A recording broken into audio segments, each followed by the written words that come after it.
Well, back in the 5th century, St. Augustine had no trouble understanding the creation story in Genesis as allegory rather than historical fact. But today, 16 centuries later, after Darwin's discoveries, the scientific conquest of space and the unravelling of DNA, some religious people still insist children should be taught creationism as fact. Should creationism ever be taught in schools? Professor Andy McIntosh, you're a creationist. The real question, Nicky, I've not asked yet, which is... the real question is, should you be teaching... I know you're a young Earth creationist as well, so you think it's in thousands rather than millions or billions of years, the Earth. Why should we be teaching biblical fable rather than proven science? Well, you've loaded the question. The problem is, if you actually look at the alternative, the natural bedfellow of evolution is atheism. Not everybody, of course, is an atheist. I'm not saying that. But the natural bedfellow of evolution is atheism. So we have to decide, are we going to separate the facts from the interpretation? That's the important issue here. We need to have a level playing field, Nicky. Not everybody, obviously, is going to agree with my position. But we need to look at the science without this loaded interpretation which says you must always interpret it using a naturalistic framework. How did we come to be? How did mankind come to be? Well, nothing to do with... That must be dealt with in the religious knowledge issues.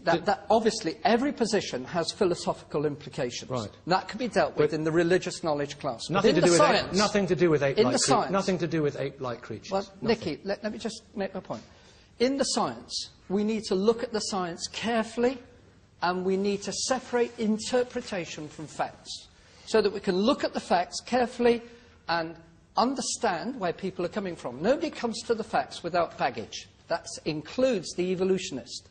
The evolutionist tries to deny this. He says, oh, we don't come with baggage. But actually, the natural baggage they come with, not everybody has this view, but the natural inclination is towards atheism. Professor Bambos Kyriakou, you're a geneticist. I am, yes. And what's your baggage? Well, my baggage is I was brought up as a Greek Orthodox Christian, right. But I still teach evolution to university students. And if you ask whether creationism should be taught in schools, my answer is yes. But you package it up with other improbabilities, like in the Christian church, Jesus walking on water, feeding the 5,000, raising Lazarus from the dead. These improbabilities should be packaged into something we call religious knowledge. We cannot let this kind of thought contaminate biology, and biology is a rational science. There's no theory of evolution any more than there is a theory of gravity. Evolution is a fact. It is supported by hundreds, thousands of experiments. That's not to say that you can't have people doing evolution experiments who are religious. I mean, I have PhD students in my own laboratory who are doing evolution experiments, but are still religious. That's fine. That's their views. But we should not be teaching children in schools creationism as if it is fact. There is not a shred of evidence Nicky, for it. can I come back? Sylvia, there's not a... David, I know you want to come in as well. There's not a shred of scientific evidence. You believe the Earth is about between 6,000 and 10,000 years old. I mean, the dog was domesticated 15,000 years ago. OK. My current research is actually into this whole issue at a practical level in the classroom. What it actually means, for example, to be a creationist pupil in a typical secular school, what it means to be an evolutionist pupil in a typical Christian school. And that is the level at which we should be considering this. I just want to give you a little story, and I hope you will give me time to say it, because this debate is happening at the wrong level. Say that there's a science class going on. Now, I'm sure it wouldn't be true in this particular school that we're situated in at the moment, but this could be a very typical scenario in many, many schools. The teacher says, right, we're going to be studying evolution now. Evolution is a theory of origins, but actually it's not really a theory. It's so supported by the overwhelming evidence that it's effectively a fact. For example, the overwhelming evidence from the fossils supports what Darwin taught. Now, somebody puts their hand up. Please, miss. Now, this is a young woman, right, teenager, from a Christian creationist background. And says... And she would say, excuse me, miss, I hear that other people interpret the fossils differently. Now, this is what could well happen immediately, that she is subjected to abuse. But what if she says the moon is made of cheese? Can I finish this, please? Can I? Because I'm talking about these pupils. I'm involved in research which shows that pupils in this scenario are very, very badly affected because they are expressing something that's very important to them. And what will typically happen, well, I don't know about typically, but what will often happen next is that, and I've been subject to this sort of thing myself, is that you then get a lot of personal abuse. So another teacher might well say, let me finish, please. We've got to let other people talk with every... Yes, we've got to let the conversation evolve. David. David. I'm following the professor's earlier comments. I'm not too certain who my natural bedfellows are, and some of them may be atheists and some of them may not be atheists. The point is... there are some people that still believe that the Earth is balanced on the back of an elephant. There are some people that still believe that the Earth is flat. But do we actually teach that? Do we actually suggest that to young people? As you rightly said, Nikki, some people might believe that the moon is made of cheese. Some people might perhaps that the sun still goes around the Earth as they did for a time. But we know that's just not true anymore. For as much as we know that the Battle of Hastings, for as much as well, I'm sorry, the lady wanted to carry on speaking. It wasn't the lady, it was the gentleman. Was it? Oh, I'm sorry. Right. Some people might think the Battle of Hastings was in 1266, but we don't actually teach that. We teach it in 1066, right? And therefore, whatever people want to believe in the privacy of their own home, in the privacy of whatever religion they practice, they're free to do that. But to teach young people things that we know are not true is tantamount to an abuse of young people within a classroom situation. Do you know what? And I'll come back to you, please, because moving it on, the abuse goes both ways, because there is, this is where, Dawood, you come in here, there's the imam at a mosque in East London who has studied science and studied the science of evolution, if you let me finish, and has concluded that evolution is perfectly compatible with the Quran. And he's got a load of abuse. I mean, you've called him an apostate. You said he's abandoned apostasy. Yes. He's abandoned his faith, for which you believe is a capital crime. And under Sharia, you think there should be a death sentence for that. But you've taken your children, you home-educate them, so they don't learn the awful calumny that we may well be descended from ape-like creatures. Once again, you're making a very loaded comment before you ask your question. But first of all, you've got to look at the fact that to any practicing believer of any faith, his scripture is fact. Now, we recognise other people do not accept that as fact. We realise that, yeah? And we realise that they may have other viewpoints based upon their views upon scripture and based upon reality. So to a Muslim, the Quran is fact. Yeah? And so therefore to say that somehow a religious person is illogical, is irrational, is not actually true, because they just have a different set of things that they consider to be true facts. In the same way you will have some scientific disciplines disagree with others. Yeah? So let me finish my point, yeah? So when you're having a school, you have, what people are asking for is that those people that do choose to send their children to a school, yeah? They don't home-educate, they don't send them to a religious school or whatever, that when their children are taught, and when the young adults there are taught, that they are told that there are alternative theories. That yes, there is a body of evidence which supports this particular theory, but other people read it differently. I mean, when I used to be an atheist many years ago, yeah, what this lady was talking about actually happened to me when I was studying applied biology at university. I was basically shouted down by a lecturer just for suggesting that there might be alternative theories. You are a man of firm opinion. I mean, on your website, you say a number of things. You say, for example, that let me see now. Men without beards look like ladyboy faggots. You also say that you support. Out of context, but yes. Well, you say that. I can say that, yes. You also say that you support this stoning of somebody for adultery in Somalia. Yes. And you praise the Taliban as well. So James O'Brien, do you want to come in here? Well, in defence, he wouldn't get invited onto programmes like this if he didn't post nonsense like that on his website. So we are all in a way complicit in the pushing of the extremist envelope. But to return to creationism... No, he's here, to be fair, actually, he's very relevant because he's piled a load of abuse onto the imam in in London, in East London. He's been leading the charge. And my personal problem with that is I think we all bear some responsibility for with the greatest of respect, for taking you seriously. And that is why you have the power to influence decent men like the Imam in the East London Mosque, who has been in receipt of really quite frightful threats. I'm sure not from you.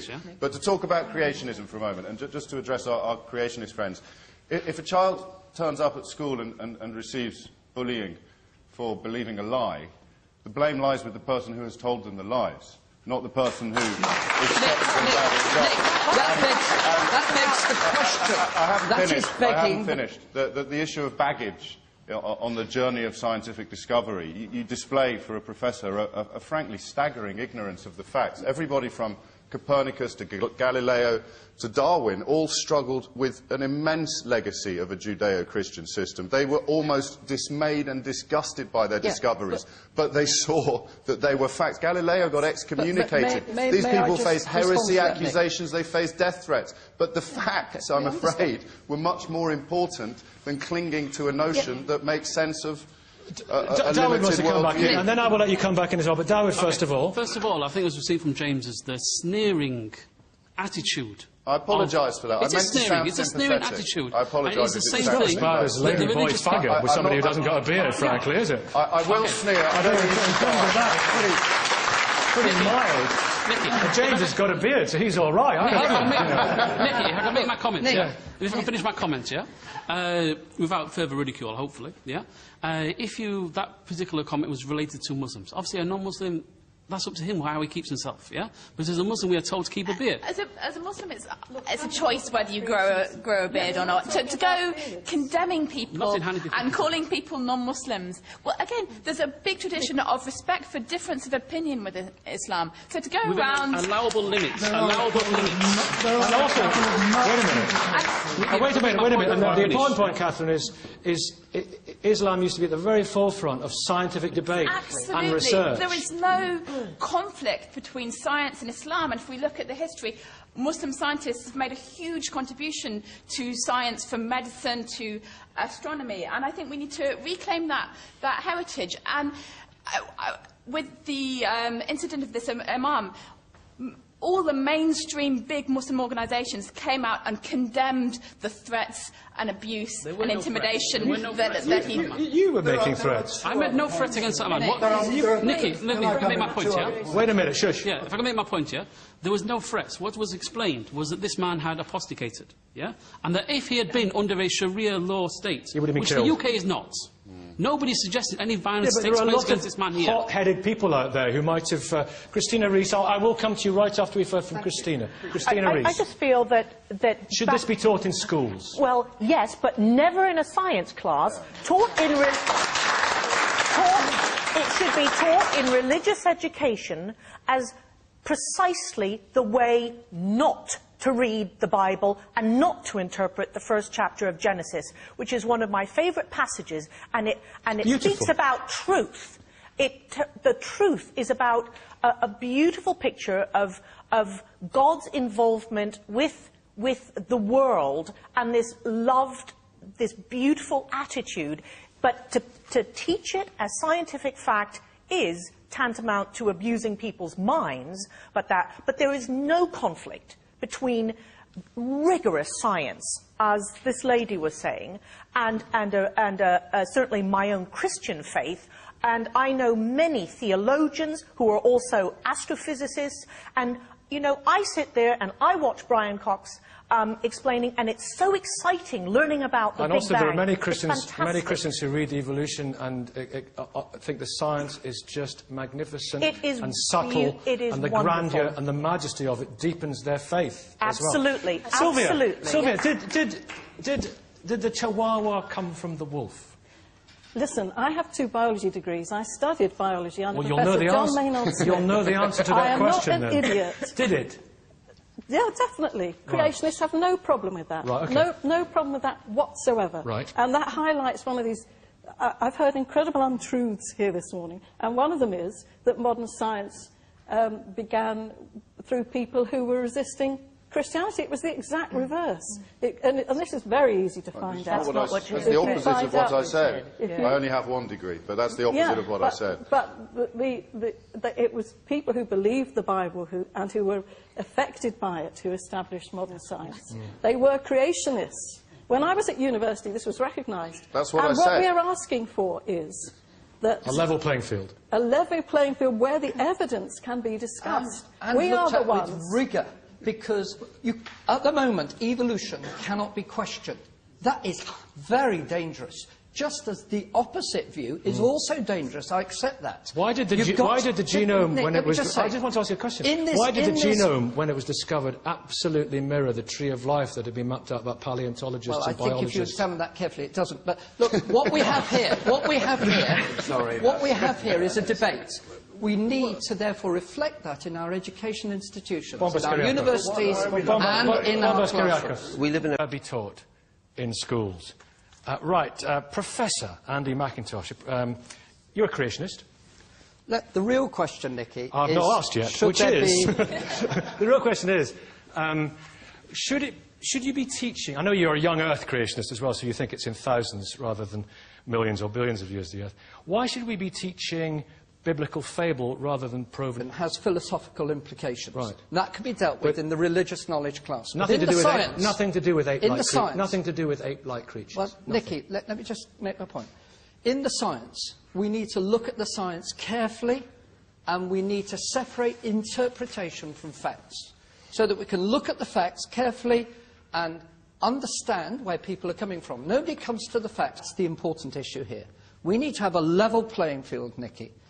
Not everybody, obviously, is going to agree with my position, but we need to look at the science without this loaded interpretation which says you must always interpret it using a naturalistic framework. How did we come to be? How did mankind come to be? Well, nothing to do with... That must be dealt with in the religious knowledge issues.